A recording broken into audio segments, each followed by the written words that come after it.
আমরা রয়েছি আহমেদাবাদের সেই অভিশপ্ত জায়গায়, যেখানে গতকাল এয়ার ইন্ডিয়ার বোয়িং বিমানটি ডাক্তারি পড়ুয়াদের হোস্টেলের ওপর আছড়ে পড়ে এবং সেই ঘটনায় 265 জনের মৃত্যু হয়। এই ধরনের দুর্ঘটনাটা কার্যত গোটা পৃথিবীতেই বিরল। সেই জন্য আজকে প্রধানমন্ত্রী নরেন্দ্র মোদী কিছুক্ষণ আগেই এখান থেকে ঘুরে গিয়েছেন, রাজ্য মন্ত্রিসভার সদস্যের সাথে মুখ্যমন্ত্রীর সঙ্গে বৈঠক করতে পারেন। এখন মূলত দুটো বিষয় নিয়ে আলোচনা চলছে। এক হচ্ছে দেহ শনাক্তকরণ, দ্বিতীয় হচ্ছে তদন্তের বিষয়। প্রথমত দেহ শনাক্তকরণ, 265 জনের যে মৃত্যু হয়েছে তাদের দেহ এমনভাবে ঝলসে গিয়েছে যে তাদেরকে শনাক্ত করা অত্যন্ত কঠিন। তার একটা মাত্র পদ্ধতি রয়েছে, সেটা হচ্ছে ডিএনএ টেস্ট করা, ডিএনএ পরীক্ষা করা। আত্মীয় পরিজনরা আসলে তাদের সঙ্গে ডিএনএ ম্যাচ করিয়ে তবেই যে দেহগুলি তুলে দেওয়া হবে তাদের পরিজনদের হাতে। অন্যদিকে তদন্তের বিষয়, যে এই ধরনের দুর্ঘটনা কেন ঘটলো, এই বিরলতম ঘটনা কেন ঘটলো, কী কারণে এই বিমানটি এইভাবে 27 সেকেন্ডের মধ্যে আহমেদাবাদ এয়ারপোর্ট থেকে বিমানবন্দর থেকে উড়ে যাওয়ার পরেই এখানে আছড়ে পড়লো। তার পেছনে মূলত বেশ কয়েকটা কারণ রয়েছে। যেমন মনে করা হচ্ছে যে ইঞ্জিন, যে দুটো ইঞ্জিন থাকে বিমানের, সেই দুটো ইঞ্জিন বন্ধ হয়ে গিয়েছিলো, একসাথেই বন্ধ হয়ে গিয়েছিল এবং সেখানে বিদ্যুৎ সরবরাহের ঘাটতির জন্য বন্ধ হয়েছিল, নাকি অন্য কোনো নাশকতামূলক কোনো ঘটনা ঘটানো হয়েছিল, সেই দিকে নজরে রয়েছে তদন্তকারী সংস্থাগুলির। ইতিমধ্যেই ফরেন্সিক দল আজকে সকালে গান্ধীনগর থেকে ফরেন্সিকের একটি দল এখানে নমুনা সংগ্রহ করেছে। ভেতরে এখনও প্রচুর ধ্বংসাবশেষ পড়ে রয়েছে।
সমস্ত পরীক্ষা নিরীক্ষা এবং সমস্ত রিপোর্ট আসার পরেই বোঝা যাবে কেন এই দুর্ঘটনা ঘটলো।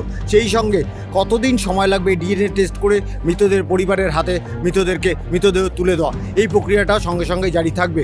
তবে সবথেকে বড় বিষয় যে পৃথিবীর বিরলতম এই ঘটনার পেছনে কী কারণ রয়েছে, কেনই দুর্ঘটনা ঘটলো, সেইটা জানা এখন সবথেকে বড় বিষয়। সেটাই জানতে হবে, সাধারণ মানুষ জানতে চায়। সংবাদ প্রতিদিন.in-এর জন্য বুদ্ধদেব সেনগুপ্ত।